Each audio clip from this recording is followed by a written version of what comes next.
Hi all. ഇന്ന് നമ്മുടെ കുട്ടീസിൻ്റെ lunch box നോക്കാം. ഇന്ന് 2 പേർക്കും വെജിറ്റബിൾ പുലാവാണേ.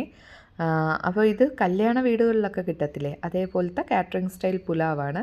എന്നാൽ അവർ വെക്കും പോലെ അല്ല, ഇച്ചിരി എളുപ്പത്തിൽ എങ്ങനെ തയ്യാറാക്കാം എന്നുള്ളതാണ്. ഇതിൻ്റെ വീഡിയോ ഞാൻ ഇന്ന് അപ്ലോഡ് ചെയ്യാം. എല്ലാവരും വീട്ടിൽ ഉണ്ടാക്കി നോക്കണം കേട്ടോ. വളരെ എളുപ്പത്തിൽ ചെയ്യാൻ പറ്റുന്നതാണ്. അപ്പോൾ 2 പേർക്കും ഓരോ പപ്പടവും കൂടെ വെച്ച് കൊടുത്തിട്ടുണ്ട്. അതിൻ്റെ കൂടെ കറിയായിട്ട് ഗോബി മഞ്ചൂരിയനാണ്. അപ്പോൾ ഇതും എളുപ്പത്തിൽ ആണ് റെഡിയാക്കി എടുത്തിരിക്കുന്നത്. അപ്പം ഇതിൻ്റെ വീഡിയോ ആർക്കെങ്കിലും വേണം എന്നുണ്ടെങ്കിൽ കമൻറ്റ് ബോക്സിൽ ഇട്ടാൽ മതി, ഞാൻ വീഡിയോ ചെയ്തിടാം കേട്ടോ. അപ്പോൾ ഇനി സ്നാക്സ് നോക്കാം. ഇന്നത്തെ സ്നാക്സ് കോണാണ്. കോണ് വേവിച്ചതിന് ശേഷം ബട്ടറും ചാട്ട് മസാലയും കൂടെ ഇട്ട് ഒന്ന് മിക്സ് ചെയ്തെടുത്തതാണ്. അപ്പോൾ അത് 2 പേർക്കും ഇട്ട് കൊടുത്തിട്ടുണ്ട്. അപ്പോൾ കുട്ടീസിൻ്റെ ലഞ്ച് ബോക്സ് റെഡി ആയിട്ടുണ്ട്. എല്ലാവർക്കും ഇഷ്ടമായെങ്കിൽ ലൈക്ക് ചെയ്യുക, ഫ്രണ്ട്സിനും ഫാമിലിക്കും ഷെയർ ചെയ്യുക. Thank you for watching. By.